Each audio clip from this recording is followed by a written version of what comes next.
Saudações iniciais. Olá, amigos do Código.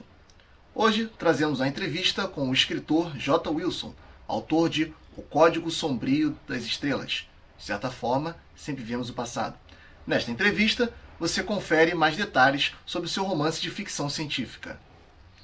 J. Wilson, como surgiu a ideia de publicar o livro? E como foi esse caminho? A ideia da publicação surgiu como uma consequência natural da ideia de escrever e do desejo de divulgar uma linha de pensamento com o objetivo de colocar na presença do leitor diversas situações que ocorrem frequentemente. Apesar disso, ainda são bem pouco desenvolvidas pela literatura. O caminho para publicar foi um caminho tenso, exigiu esforço. Muitas propostas chegaram de forma que desvalorizavam o trabalho do escritor, porque só havia interesse financeiro. Depois de várias tentativas e decepções, finalmente surgiu a editora Perse, uma proposta maravilhosa de lançamento e autógrafos, aliás, são todos convidados, né, na 16ª Bienal do Livro Rio 2013, que é o maior evento literário do Rio de Janeiro e tem alcance internacional. Inclusive, nesse ano, o país homenageado é a Alemanha. Por que a escolha pelo gênero de ficção científica? Não é no Brasil, num país como o Brasil. Os outros gêneros talvez não trouxessem uma maior visibilidade para a sua obra? A opção pela ficção científica tem uma relação direta com a data do meu nascimento, que aconteceu na chamada terceira Revolução Industrial e Tecnológica, que é mais ou menos pela metade do século XX. As novas tecnologias, a televisão, o computador, a corrida espacial, impulsionaram o resgate mundial desse gênero, não só em livros, mas também em revistas, quadrinhos, e ultimamente nós temos visto isso bastante nos filmes, né, os filmes de cinema de Hollywood. O desejo pelo moderno, então, se espalhou e incentivou a imaginação de escritores e autores. A minha primeira produção literária, quer dizer, como tudo começou, foi um conto, que era uma tarefa escolar, proposta nos meus anos iniciais, né, de escolarização. E essa tarefa materializou essa influência que já estava acontecendo e eu não sabia, não conhecia. Uma professora que eu tive muito querida, chamada Dona Lenira, gostou muito da minha maneira de escrever e classificou, meu espanto, minha redação como conto de ficção científica, o que me deixou muito feliz. E também muito pensativo, com a afirmação que ela fez, que certamente ia ter o prazer de ler um livro escrito por mim. Eu não consegui localizar essa minha querida professora, mas eu continuo tentando. Bom, o seu livro ele muda os paradigmas das navegações espaciais, quando ao invés de militares, são professores que comandam essas naves espaciais. Por que você estabelece esse cenário? Isso daí é assim... Eu preciso até completar um pouco aquilo que foi colocado na entrevista anterior, né, na pergunta anterior, porque esse contato com a literatura também se deu porque minha mãe era proprietária de uma escola, né, chamada Instituto São José. E essa escola era em Nilópolis, no Rio de Janeiro, e meu pai abastecia a biblioteca da escola com gêneros literários, com livros técnicos, né?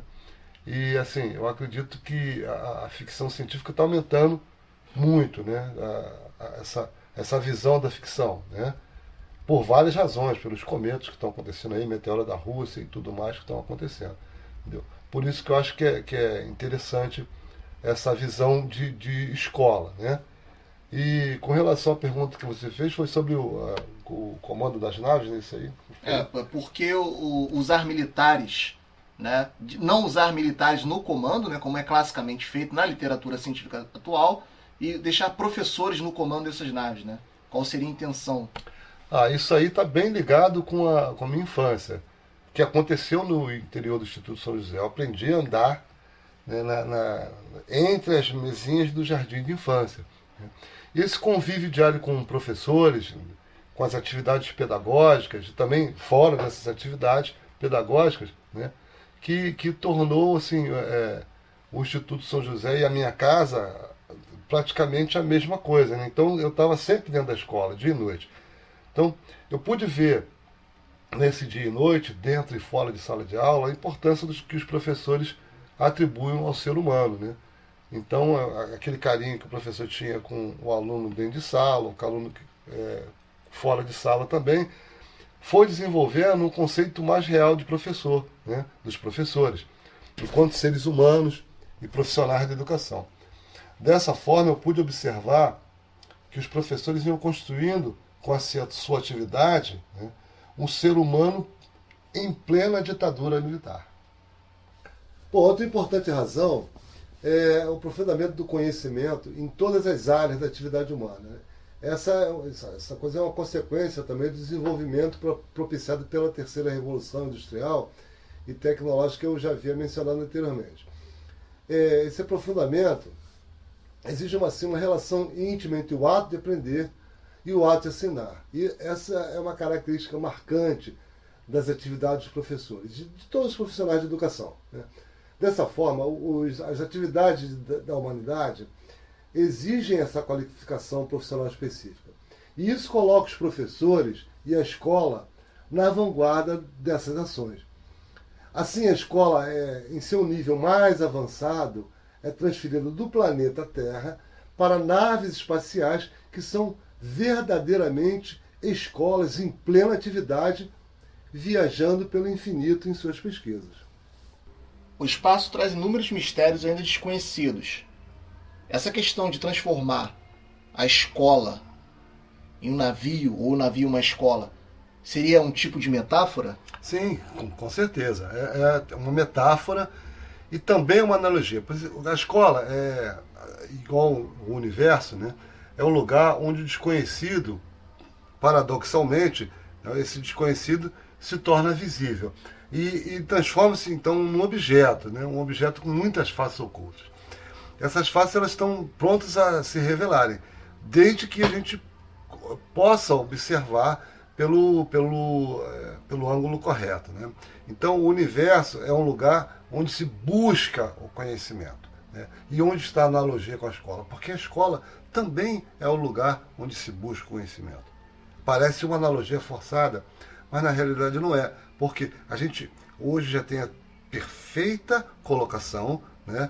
Haja vista a situação da Voyager, né, que está saindo da nossa heliosfera, quer dizer, da onde o Sol ele acaba de ter sua influência no sistema solar conhecido, né? Então, a gente precisa conhecer o que tem fora disso. Então, o objeto de conhecimento, né, a pesquisa, precisa ser buscada, precisa se conhecer, né? A necessidade de conhecimento, então, ela é real e existe no universo. Assim como a necessidade de conhecimento existe na escola. A escola não existe sem necessidade de conhecimento. Daí a analogia entre universo e escola, e daí a escola ser, né, como o universo, e daí, então, as naves espaciais estarem no universo como escolas lideradas por professores.